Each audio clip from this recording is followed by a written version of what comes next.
The Assyrians are one of the most powerful nations of ancient times, and in 800 BC, they were depicting themselves like this.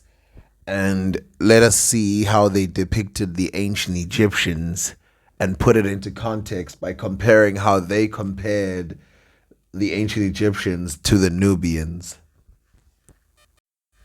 What you're looking at is two ancient Egyptians, and their inscriptions are written on another slice of ivory. And over here is another Egyptian with its common religious regalia. A lot of these are actually written with incorrect writing, showing that they weren't made by people who understood Egyptian very well, but the people that they're depicting are Egyptians. And as you can see, they clearly didn't think that the Egyptians looked like them, but they did. Image after image, they show this facial feature, but now let us look at how they depicted the Nubians 200 years later when they went and tried to conquer Egypt that was under the rule of the Cushitic king from Sudan, Taharka.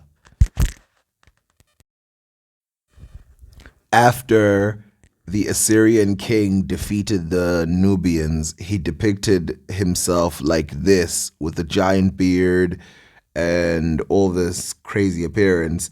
And then at the bottom, he depicts Taharka's son. And here's a closer image. It is clear that it is a Nubian wearing a crown, and he has very short hair and big lips. And obviously, he's a Nubian because they write it in his letter that he wrote on a cone shaped tablet depicting his victory over the Cushites that I will show.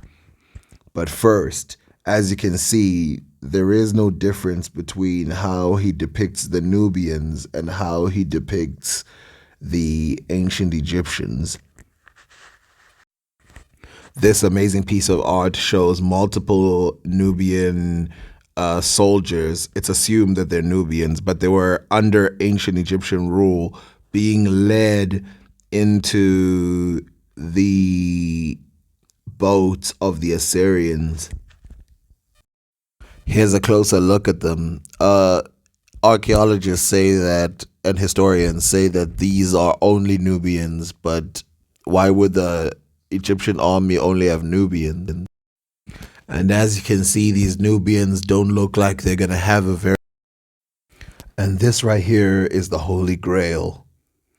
It depicts the Egyptian war where the Assyrian king fought against Taharka of Nubia, who was the king of Egypt and Nubia at this time. In fact, it is written, and this is where we get a lot of names like Cush or Nubia. If we zoom into the first paragraph, we notice that in the beginning it's written, "In my first expedition to Milan and Meroe, I went." And you can see that the way that Milan is written is Magan and Meroe is Mulana. And Taharka is written by name, but his name is written Tarku, as you can see right over the name Taharka in the English translation. I'm showing you this to exclaim the fact that the Assyrians were very familiar with the Nubians and they were very familiar with the Egyptians, but they seemed to make no difference of who they really were. And if you look at their depictions of themselves and other people from the Middle East, they have a completely different view of what they look like.